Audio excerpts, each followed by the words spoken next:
grande prazer estar com vocês aqui presencialmente.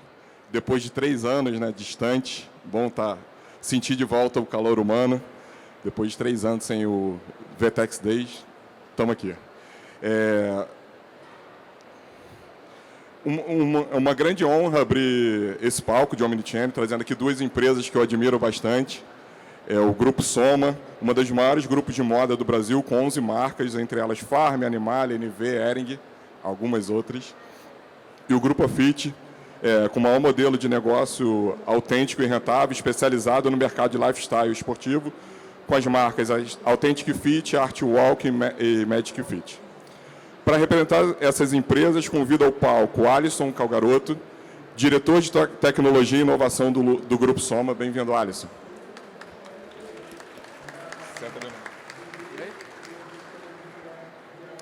E para representar o Grupo Afit, Luiz Munhoz, que é CDO e CFO do Grupo Afit. Seja bem-vindo. Você tem algum lugar especial? Eu vou ficar ali que eu... Legal.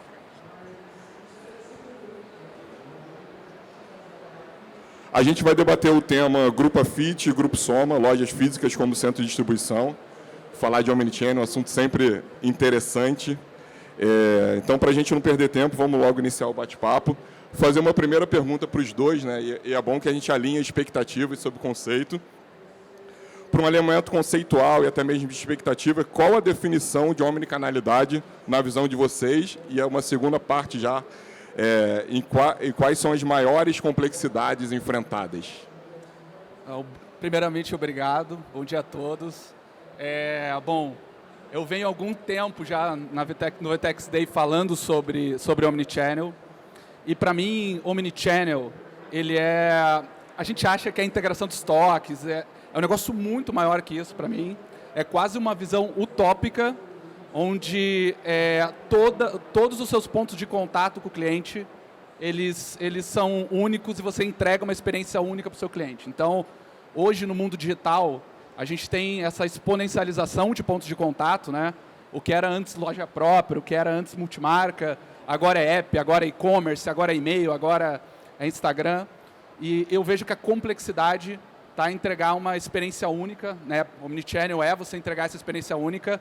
E para mim isso é quase impossível, né? Como é que você entrega essa experiência única na multimarca? Então, como é que você pega o produto da Farm e você coloca esse produto lá na multimarca da mesma maneira que você colocar na sua loja, no seu site? Então, eu vejo que o Omnichannel, essa busca incessante por trazer uma experiência única. Então, é VM, é e-commerce, é o time de vendas, poder vender na loja própria, na loja física, no e-commerce, no Instagram. E, além disso, né, eu acho que é dos pontos, uma das grandes restrições e dificuldades, é essa integração de estoques, né? Como é que você integra esses estoques? Então, eu acho que o grande desafio está em você entregar essa experiência, você fazer essa integração de N dificuldades já de um varejo que a gente já tinha no modelo um pouco mais antigo, né? E o estoque nem sempre é seu, né? Às vezes o estoque é de terceiro, então acho que aumenta ainda mais a complexidade, né? Essa é um dos desafios, sem dúvida nenhuma, mas aumenta exponencialmente a complexidade, sim. Legal, fala aí, Luiz. Legal, boa. Primeiramente, obrigado, Gustavo, pelo convite. É muito legal estar aqui num evento desse, tão grandioso, pós-pandemia, né? Que acho que todo mundo queria estar junto aí, se olhar no rosto, se cumprimentar e curtir bastante, né? Bom, acho que de maneira geral, na parte mais teórica e conceitual, o Omnichannel acho que não é novidade para ninguém, né? É a gente conseguir olhar o todo e estar muito além nessa questão de integração de estoque, mas uma integração muito mais relacional com o consumidor, transacional, entre outras frentes. Mas para mim a gente tem algo que é muito mais comportamental, e é comportamental mais na cultura das companhias mesmo, que é a gente colocar a marca se posicionando como marca mesmo. Então, puta, Luiz, como uma marca se posicionar como uma marca? É deixar um pouquinho o canal de lado. Porque hoje eu não acredito que a gente tenha que ter canais diferentes. Não existe mais o online, não existe mais o físico. É um todo, né? Então a gente tem que olhar e tratar a marca com um posicionamento único para a gente não gerar nenhuma fricção para o consumidor. Então acho que isso daí é o mais importante, a gente conseguir evoluir nessa mentalidade para que a gente consiga entregar o melhor serviço para o consumidor. A gente vê muitas empresas aí, muitas companhias gerando conflito de preço, conflito de canal. Isso daí é muito ruim para o final da cadeia, para o consumidor final. E aí quando a gente fala bastante dos conflitos e dos desafios que o Omnichannel traz para nós como companhia, a gente faz uma brincadeira lá dentro de casa, que a gente fala que a gente tem um tripé dos 3 Cs, né? Que primeiro é a questão da cultura e comportamento, o quanto que a gente está engajado para fazer isso daí acontecer da melhor maneira. O segundo são os controles, então processo, infraestrutura, tudo que a gente tem que fazer para o negócio funcionar da melhor maneira possível. E o terceiro C é a questão de custos. A gente sabe que o e-commerce ele tem muitos custos embutidos aí no nosso negócio, não é só ter um galpão e fazer o despacho de lá, mas tem uma cadeia toda aí de fornecedores para fazer o negócio acontecer, muitos deles com uma participação da venda, então a gente tem que cada vez mais tornar o nosso negócio viável. Então quando a gente fala dos desafios e da complexidade, não é uma coisa isolada, né? Então é um equilíbrio praticamente desse conjunto desses 3 Cs, que de forma equilibrada vai tornar o negócio cada vez mais saudável. Então é um pouquinho dessa minha leitura aí, Gustavo. Legal, e conflito de canais é uma coisa que a gente ouve muito, já há muito tempo. Imagino que quem trabalha com operações aqui, que tem físico online, isso é algo do dia a dia. Alguns já resolveram bem, outros estão resolvendo, mas é uma eterna luta. E aqui a gente tem 2 empresas que conseguiram, acho que, vencer essa barreira, mas na verdade não é uma vitória ainda, né? É um caminho constante. Então, mas tem 2 bons exemplos aqui dessa questão de como conciliar os canais. Vamos lá, fazer uma para o Alisson agora. O Grupo Soma tem 11 marcas, né? Às vezes eu até perco as contas, mas são 11 a última contagem que eu fiz. Como otimizar a operação Omni e gerar aprendizado de uma marca para outra, né? Vocês têm alguma iniciativa cross-brand? Como é que vocês trabalham essa integração das marcas ou aprendizados, lições aprendidas de uma e transporta para outra? Eu não sei se todo mundo é familiar com o Grupo Soma, né? Mas o Grupo Soma tem Hering, tem Farm, tem Animale, tem várias, NV, Cris Barros, são várias marcas. E a gente, obviamente, vê marcas com consumidores mais digitais que outras, né? Então, a Farm, por exemplo, a gente vê, né, a gente entendeu que a Farm é a marca com os consumidores mais digitais. Então, a gente, principalmente como digital, como tecnologia, a gente tem que ter essa visão e a gente tem que, né, sempre no conceito de NPS, foque nos seus promotores. Então, foca na Farm, foca em como você faz uma boa jornada de Omni para o seu cliente, porque ali você vai aprender muito, e aprende muito, né? Erro é muito importante nessa jornada, porque aí você pode, ao longo do tempo, ir colocando nas outras marcas. Então, acho que a primeira grande lição foi colocar naquelas marcas, né, na Farm, no caso, que é a mais adepta. E a gente está falando, né, que a gente começou esse conceito de omnichannel, de vendedora, vender no mundo digital, vender no mundo físico, há mais ou menos 10 anos. Então, o aprendizado para as outras marcas é gigante. Né? Então, agora tem a Hering, a gente comprou a Hering recentemente, agora tem esse desafio em Hering, com franquia ainda, que o Grupo Soma não tinha, mas a gente usa a marca que tem uma maior adesão de uma solução para aprender e rolloutar para as outras marcas. Então, esse é um ponto.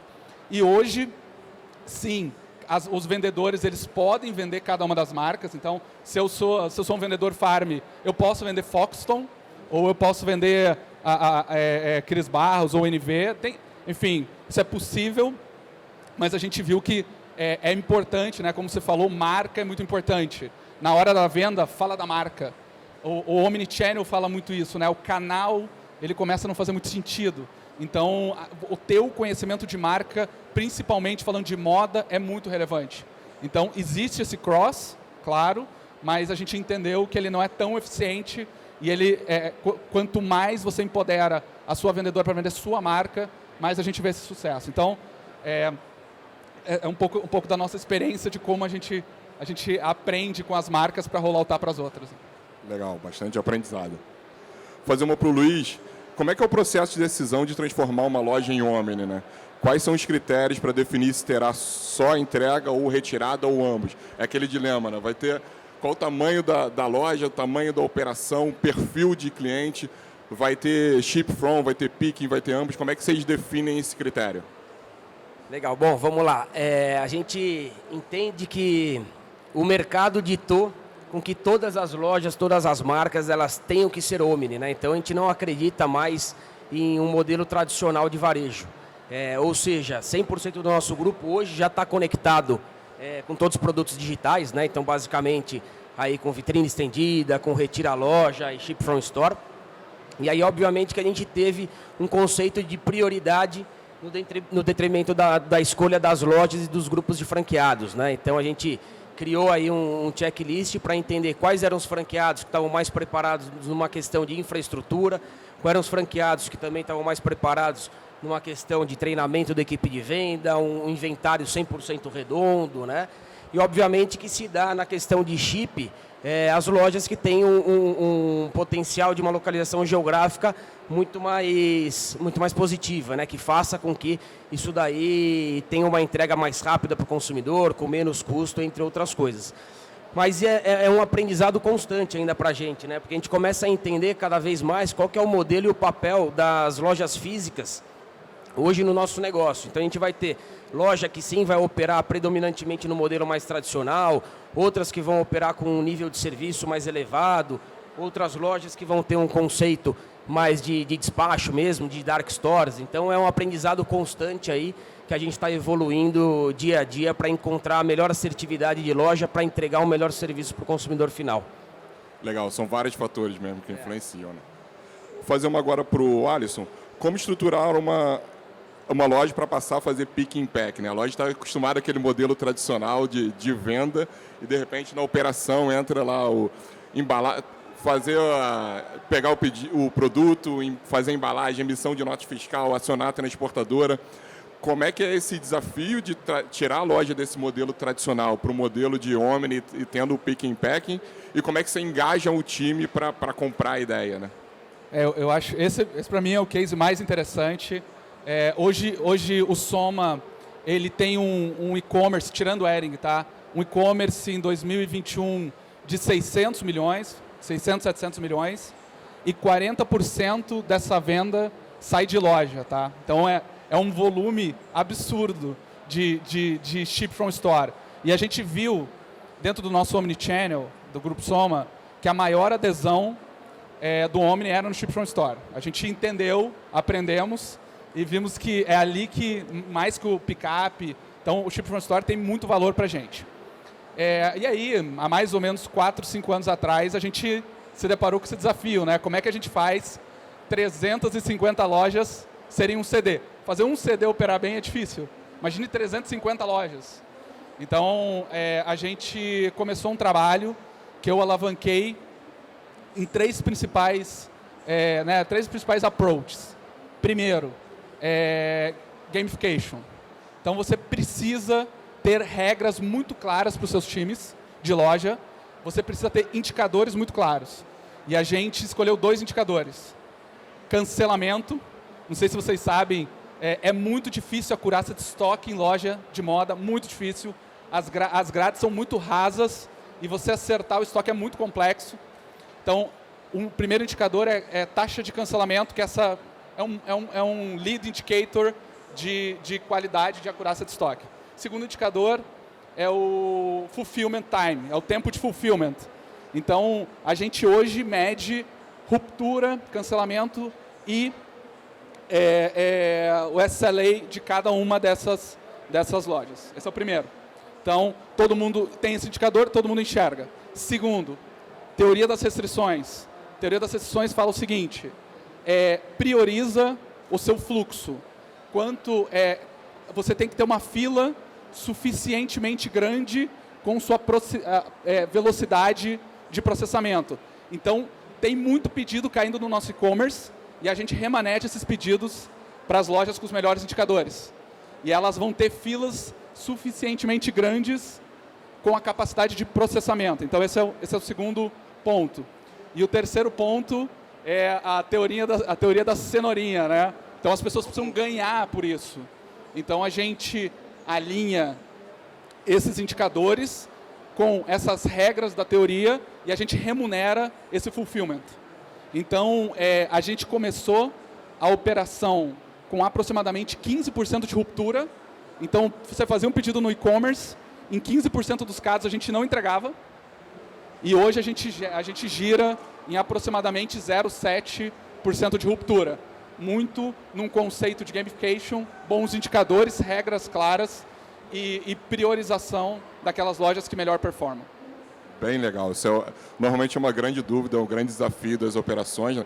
E aí, entrando só no terceiro ponto, você remunera ou tem algum tipo de bônus ou premiação para toda a cadeia? E aí vai para o estoquista, caixa, vendedor, aí gerente, supervisor. Como é que você engaja todo o time? Porque às vezes você vai engajar ou remunera parte do time, se o time de cima não está comprado, a ideia não flui. Eu já vivi isso na pele e eu sei que aos poucos você vai aprendendo e entendendo que você tem que engajar toda a cadeia, né? Não. A gente remunera o time de loja em cada uma do fulfillment feito, tá? A gente tem um excelente sistema de fulfillment, inclusive, e a gente remunera também o time, as gerentes, né? Então, a gente remunera toda a cadeia para que ela esteja incentivada em fazer esse fulfillment. E aí, a teoria o gamification fala isso também. O processo se organiza, se auto-organiza. Então, sabe toda aquela história, vamos mapear processo, vamos ver padronização? Não, a gente não fez nada disso. Regras claras, processo se organiza, a loja está com mau indicador, desliga a loja. Ela não vai mais operar, não vai mais ganhar. E aí aquelas lojas que são as melhores, elas se adequam aos processos e tudo acaba fluindo de uma maneira mais leve. Falo isso de uma maneira tranquila, é óbvio que no momento ali do que a gente tomba é tenso, mas rapidinho a melancia ali se ajeita na carroça, não tem jeito. Eu ia falar isso, você falando parece simples, né? Mas na prática é algo bem complexo. Gustavo, deixa eu tentar contribuir com essa questão de equipe de venda, porque a gente teve um aprendizado bem bacana dentro de casa também, que esse é um grande desafio, né? Tornar com que a nossa equipe de venda ela esteja cada vez mais engajada com o propósito do digital no ponto de venda. E o que aconteceu? Quando a gente começou o projeto também em 2017, 2018, a gente trabalhou com um comissionamento diferente para todos os pedidos que tinham origem no digital, seja pick-up, chip ou vitrine estendida dentro da loja. Diferente menor, né? Diferente menor, exatamente. E o fato é que a equipe inteira engavetava o projeto. Não participavam, não jogavam junto. E a partir do momento que a gente começa a igualar isso, também com aquele olhar único de omnichannel, de fazer a gente olhar a marca e servir o consumidor da melhor maneira, o projeto deu uma grande evoluída aí. Então é algo super importante aí para quem tem essa operação física, que trabalha bastante com a equipe de venda, colocar esse conceito de igualar no mínimo o comissionamento para a equipe, né? Essa é uma lição aprendida. Você pode treinar, engajar, mas se não recompensar, remunerar, não vai. Isso é dado. Luiz, mantendo aí com você e aumentando um pouco a complexidade, você opera com franquias, né? Então, como é que... O Alisson contou aqui um desafio que está dentro de casa, né? Mal ou bem está dentro de casa. Como é que é levar esse desafio para fora? A marca não é dona do ponto físico, não, é outro CNPJ, então tem complexidade fiscal, tem uma série de pontos envolvidos. Como é que você consegue engajar as franquias e trazer ela para esse jogo de omnichannel? Legal. Bom, só falando rapidamente do Grupo Afit, né? O Grupo Afit são 3 bandeiras, são 200 lojas distribuídas em 18 estados do Brasil, com 3 bandeiras, Authentic Fit, Artwalk e Magic Fit, cada uma com seu posicionamento bem definido e todas elas aí voltadas para o mercado de lifestyle esportivo, né? Debaixo das 3 bandeiras a gente tem algumas unidades de negócio, então franquias, a operação digital, as lojas próprias e uma retail tech.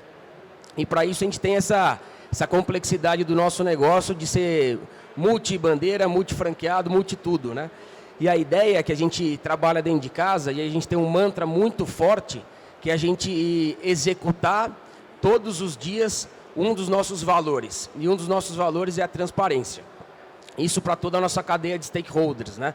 E quando a gente fala de franqueado, que é extremamente sensível, aquele parceiro que trabalha muito junto da gente todos os dias, a gente faz isso daí desde o início. Então a gente faz até uma brincadeira lá dentro de casa, que é um simbolismo, que a gente troca um pé de tênis com eles para a gente levar aí durante toda a nossa relação comercial com eles. É um simbolismo como se fosse um casamento mesmo, né? Então a gente a gente fortalece demais esse nível de transparência e confiança, que a gente acha que é a base de tudo. E aí, obviamente, quando você se sente confiante, você tem um nível de transparência muito mais alto, você tem uma abertura de absorver novos conceitos, novos projetos e novos desafios muito mais alto do que se fosse muito mais top-down. E aí a gente veio com uma característica dentro de casa, desde 2011, a gente vem fazendo eventos anuais com os franqueados para trazer um pouquinho desse conceito de multicanalidade, do conceito de digital, de e-commerce, para eles entenderem que o digital tá aqui para adicionar, para agregar valor para o negócio deles e não ser um detrator, né? E até é engraçado que em 2012, 2013, a gente pegou 50 lojas do grupo e a gente digitalizou elas. Então a gente pegou grande parte da parede das lojas e a gente colocou telas digitais para fazer o famoso vitrine estendida em 2013. Só que era um momento que a gente não tinha suporte de hardware e nem software para fazer acontecer. Então não tinha parceiros prontos e adequados para suportar esse projeto.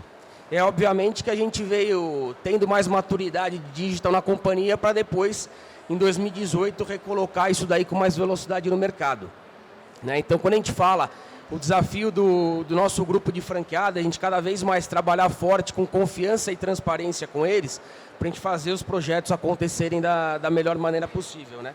E obviamente, assim, fazer um trabalho com que eles participem é super importante também. Então a gente pega grandes grupos de franqueados e coloca eles para participarem do piloto do projeto. Isso faz com que também eles criem aquela relação de peer-to-peer, de confiança, para fazer o negócio andar com uma velocidade cada vez maior. Então esse daí foi um dos aprendizados que a gente tem ao longo desses 10 anos aí, para ter um grupo de franqueado bem forte e alinhado com esse nosso propósito digital do grupo. E o engajamento é alto, assim, o percentual alto de franqueados que aderem a esse modelo, e você faz algum tipo de amarração em contrato ou não tem nada em contrato? A gente faz amarração em contrato hoje, obviamente, mas quando a gente escalou o projeto, não tinha nenhuma amarração, porque eles já tinham um contrato em andamento, né? Então, obviamente que levou muito na base da confiança, isso daí. Da confiança no sentido deles se engajarem. E a gente teve, de 200 lojas, a gente teve 2 lojas que não aderiram de imediato ao projeto. Então foi praticamente 100% de adesão, porque eles também entendem que o negócio é muito necessário para a evolução do negócio deles, né? Então cada vez mais a gente vem fazendo esse trabalho de mindset em cima do todo, né, para fazer o negócio evoluir da melhor maneira. Muito legal. E aí, dando continuidade à cadeia, loja física, franquia, agora vamos chegar nas multimarcas. O Grupo Soma foi muito inovador, né, nessa questão de plugar as multimarcas dentro do e-commerce, né? Multimarcas, em geral, são microempresários ou médio empresários espalhados por todo o Brasil. Como o próprio nome diz, vende outras marcas, então não vende só as marcas do grupo. E vocês conseguiram trazer esses CNPJs, digamos assim, para o Grupo Soma, né?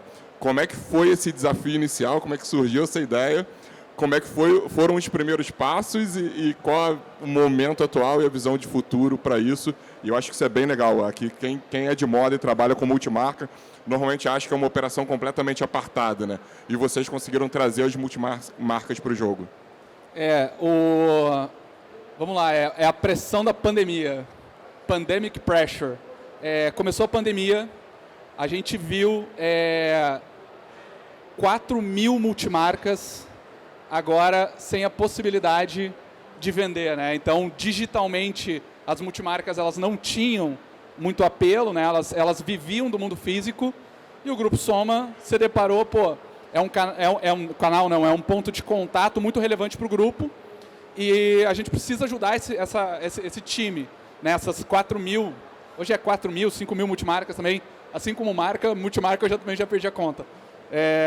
E aí a gente se deparou e a gente falou, não, vamos ajudar essas multimarcas. E a gente definiu 2 grandes pernas de omnicanalidade. Primeiro, as multimarcas venderam o nosso estoque. Então, a gente tinha muito estoque em casa, porque a pandemia, né, a gente não tinha como escoar mais esse estoque. E aí eu fiz o trabalho de catequização, que eu chamo. É falar dia sim e dia não do que está acontecendo na revolução digital, né? Então eu trazia desde a Revolução Industrial, qual era o mindset da Revolução Industrial, e aí o que estava acontecendo na Revolução Digital, e que não tem como você não surfar mais essa onda, você é obrigado.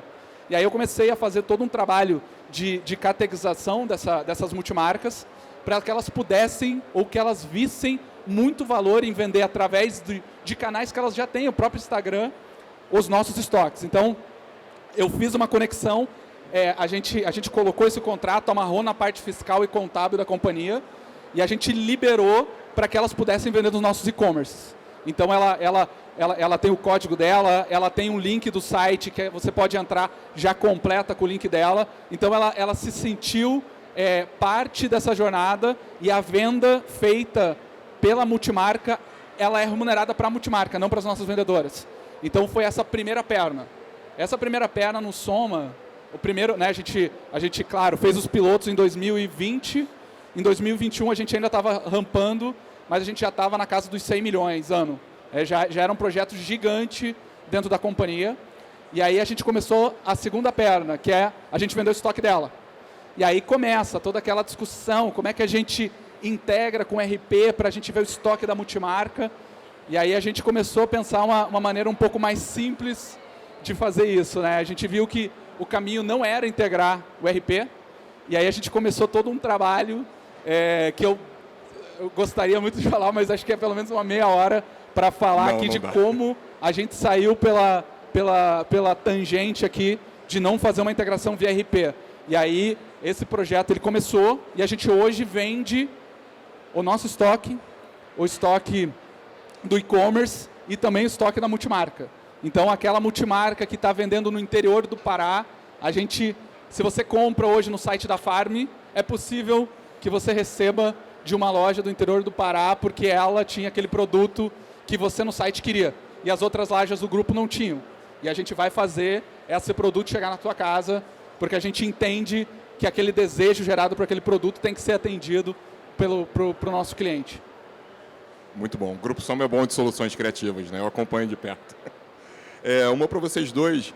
Eu acho que o Omni traz uma série de aprendizados. Um deles é para a operação logística, né? Então, você começa a usar a loja como mini CD, você entende o perfil de sortimento do público, e isso vai gerando um aprendizado logístico importante, né?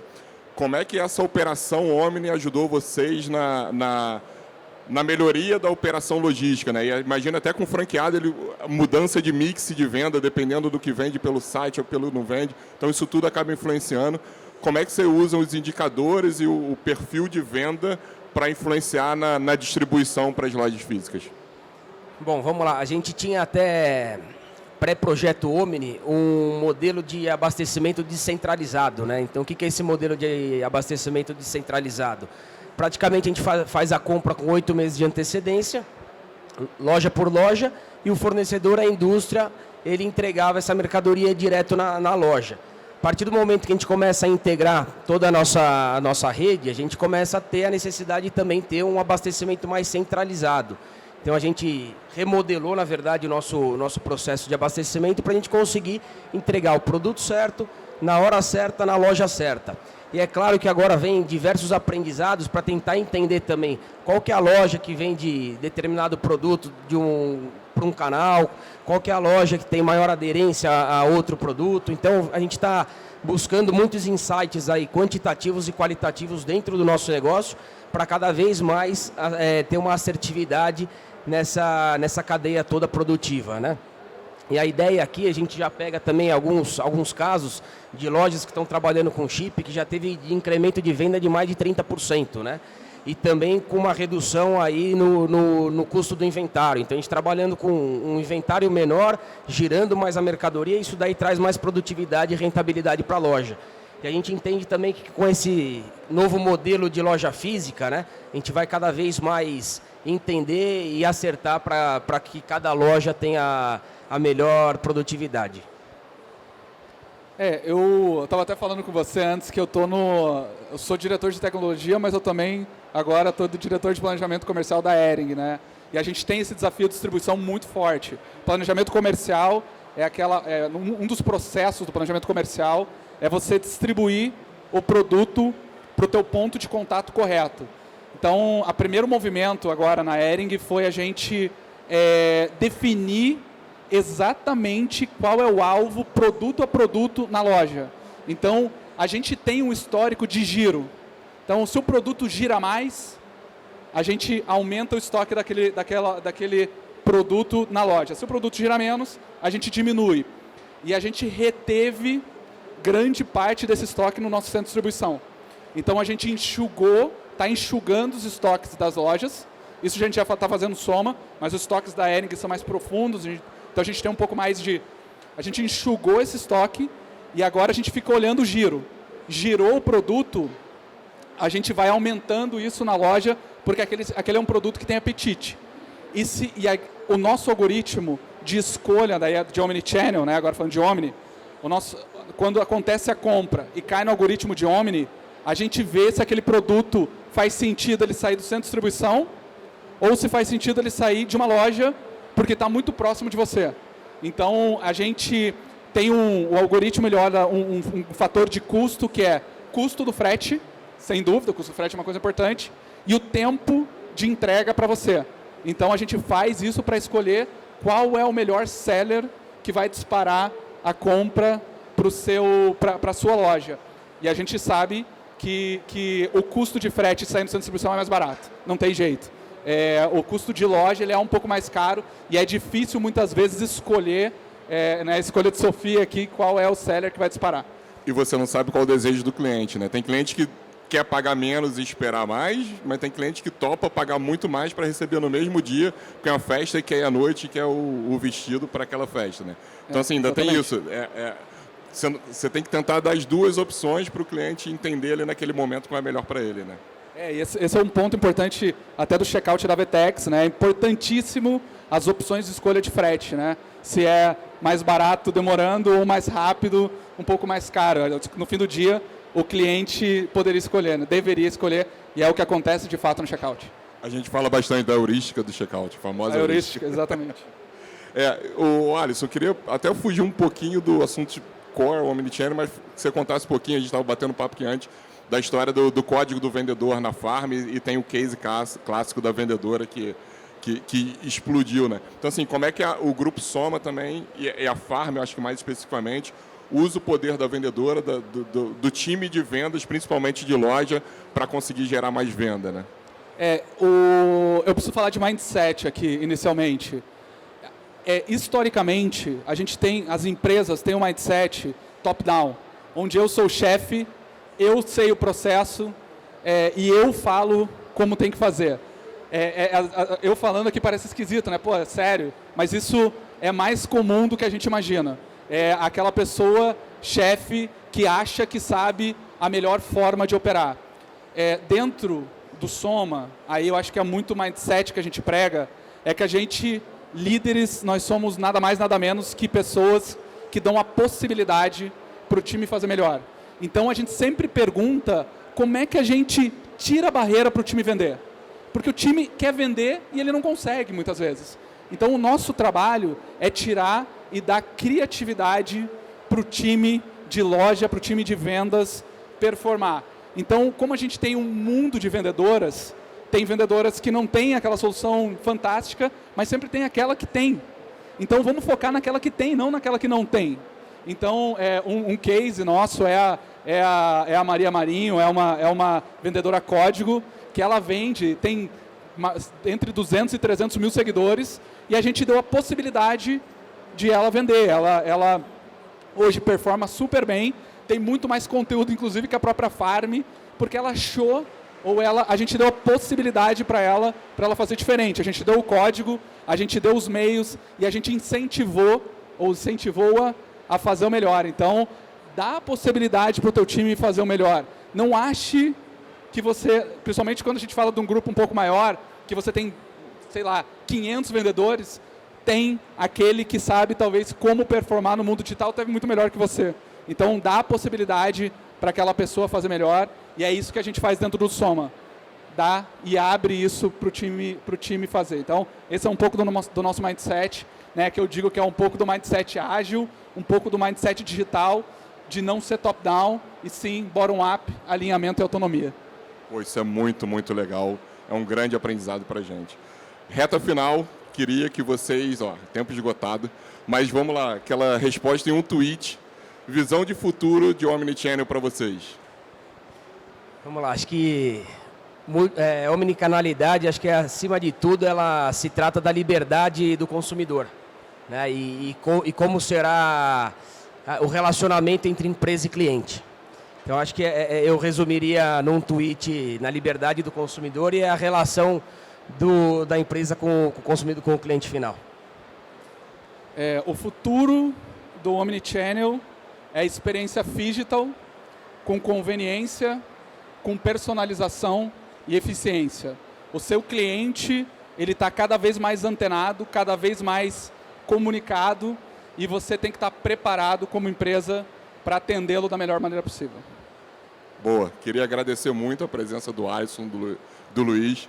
Foi uma grande aula aqui. Eu acho que foi bem legal abrir a sala com esse bate-papo. Obrigado, Alisson. Obrigado, Luiz. Obrigado, valeu Gustavo. mesmo. Obrigado a todos. Obrigado. Eu queria agora convidar o Léo Santos, vai fazer o próximo painel.